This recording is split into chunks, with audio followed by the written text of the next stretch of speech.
Sir යන්නද? Counsel මොකෝ නවත්තන්න නැතුව ආවේ?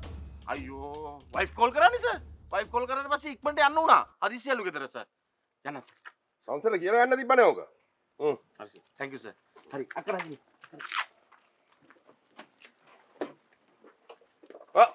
අරුණ කැබි එක. අරිනෝ කැබි එක.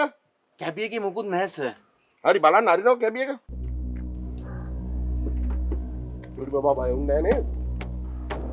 චුටි බබා ඉස්කෝලේ ගියේ වසරේ.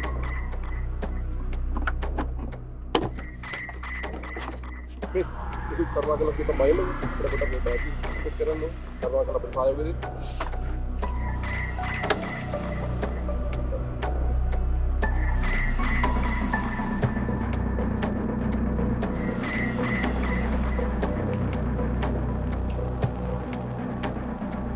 මන්නේ ඩ්‍රයිවර් මාව චෙක් කරානේ. මෙයා ආවේ මාත් එක්ක හයර් එකනේ අක්කව චෙක් කරන්න බලමු සර්. බෑග් එක දෙන්න අපි යන්නම් සර්. මේ කවුන්සල් කඩවාගෙන ඉන්නවා. බබත් බය වෙනා මිස්. අනේ අපිට සහයෝගයක් දෙන්න පොඩ්ඩක් මොකද්ද මේ? හැග්ගේ බල්ල වැඩක් නැහැ සර් මේ. වහගන්නව කට.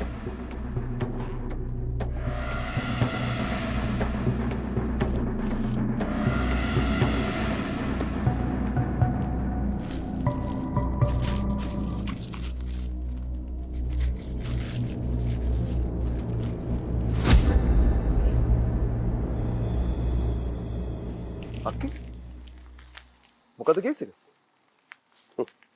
කේස් එක නේද? මෙන්න මේකයි කේස් එක. ඕ ඔන්ස නවත්තන්න නැතුව ආවේ මේකයි හේතුව නේද?